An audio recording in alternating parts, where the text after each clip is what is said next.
এই আপনি কে? আমি কে মানে আপনি কে? আমার বাড়ি তুই ঢুকতেছস, তারপরে জিজ্ঞাসা আপনি কে? আপনার বাড়ি মানে? এটা তো আমার বাবার বাড়ি। এটা তোর বাপের বাড়ি না? আইছিল চুরি করবার লাগিয়া, এখন চোখের সামনে ধরা পড়ে গেছে, তখন তোর বাপের বাড়ি হয়ে গেছে। একে থাপড়ে তোর দাঁত ফালাই দিয়ে বাজব কথা। এই জামাই, এত উত্তেজিত হইছো কেন? বাড়ির মধ্যে চুরি করতে আইছিল বোধহয়। আমি যখন তারা জিজ্ঞাসাবাদ করতেছি, এখন কই বাড়ি তার বাপে। আপনি কারে কি করতেছেন? এটা আমাগো বাড়ি, আমাগো অফিসের পিয়ন। রাজারে 7 দিনের জন্য এই বাড়ি ভাড়া দিছি। রাজা কই? রাজারে ডাক দেস। কার সম্পর্কে তুমি উল্টা পাল্টা কথা কইতাছো? তোমার কি আইডিয়া আছে? আমার জামাই রাজা বিকে কোম্পানির মালিক। এই যে রাজা এবার আব্বা। এই রাজা মিয়া, এই বাড়িতে কারে লই আইছেন? সবগুলো দেখি মাতাল। তুই মাতাল, তোর 14 গোষ্ঠী মাতাল। ওগো সবাই চুপ থাকতে বল, নাইলে কিন্তু সব কটারে গাহাত ধাক্কা দিয়ে বাড়ি থেকে বাইর করে দেবো। আর কালকে অফিসে যাইয়া তোর চাকরিটা আগে খামু। হাত জোর করে বাড়িটা ভাড়া নিলি, এখন বাড়ি দখল করার পায়তারা করছিস না? আপনাদের সবাই কইতেছি, রাজার কোনো বাড়ি নাই, কোনো কোম্পানি নাই। আপনাদের সাথে মিথ্যা কথা কইছে। 24 ঘন্টা আপনাদের সময় দিলাম, এই বাড়ি খালি করে চলে যাবে। আর যদি আবার আইসা দেখি বাড়িতে আছেন, হাত ধাক্কা দিয়ে বাড়ি থেকে বাইর করে দেবো। কথা কথা মনে থাকে। সুরের ঘরের সুরে যা কয়ে গেছে, এটা কি সত্যি নাকি? তোর কারণে আমি আমার চাকরি ছাড়ছি বাটপার। আমার কত স্বপ্ন আছে, বাড়ি গাড়ি প্লেট তোর কাছে। নিজের টাকায় শ্বশুরের বাড়ি কিনে দিছে।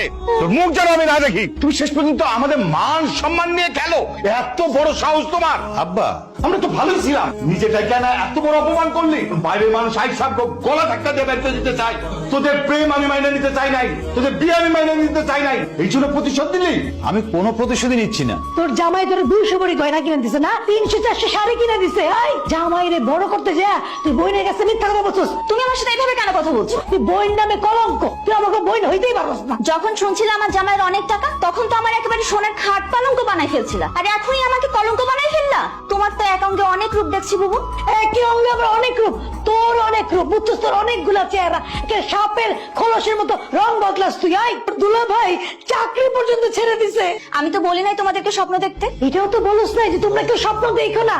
তোকে বাটপাড়ি কেমন করে বন্ধ করতে হয় আমি দেখতেছি। খারাপ আব্বা, আপনি কি চুপচাপ এভাবে বসে থাকবেন? এই বাটপারটারে পুলিশের কাছে দিতে হইব না? আব্বা, এই বাটপারের কারণে আমার চাকরিটা গেছে। আব্বা আব্বা, আপনার ছোট মেয়ের যে সুন্দর একটা জায়গার মধ্যে বিয়ের ব্যবস্থা করছিলাম, যদি বিয়েটা হইতো পায়ের উপরে পাতুল লেখাইতো।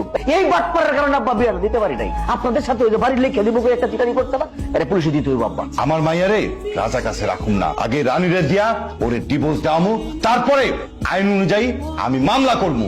আব্বা, এই জীবনের দ্বিতীয়বার আপনি একটা সুন্দর সিদ্ধান্ত নিছেন। জীবনের প্রথম সিদ্ধান্ত নিছিলেন আপনার বড় মেয়েরা আমার কাছে বিবাহ দিয়া, আর দ্বিতীয় একটা সুন্দর সিদ্ধান্ত নিলেন রানীর এই হারামজাদার কাছ থেকে ঘরে আনার সিদ্ধান্ত নিয়া। ডিভোর্স দিলে তাহলে আমাকে রানীর কি হইব? আম্মা বেকলের মতো কথা কই না যাচ্ছে, রানীর এই সুন্দর একটা ছেলের কাছে বিয়ে দিব। এই যে আপনার ঘরে একটু বাড়ি লিখে দিব, এটা শোনার সাথে সাথে কয়েকটা দিন আমার সাথে কিন্তু অনেক খারাপ ব্যবহার করছেন। আমি বুঝছি, কিন্তু বুঝতে দেই নাই। দৌড়ে এসে আমার আগে বাড়িতে উঠে পড়ছেন। এখন সময় মতো গোলটা তো খাইছেন। গোল আমি খাইনি, গোল আমি জীবনে খামু না। রাজা আমার লগে চিটারি করছে না, ওরে আমি দেখালুমু। ওরে কি অত সহজে ছেড়ে দেবো?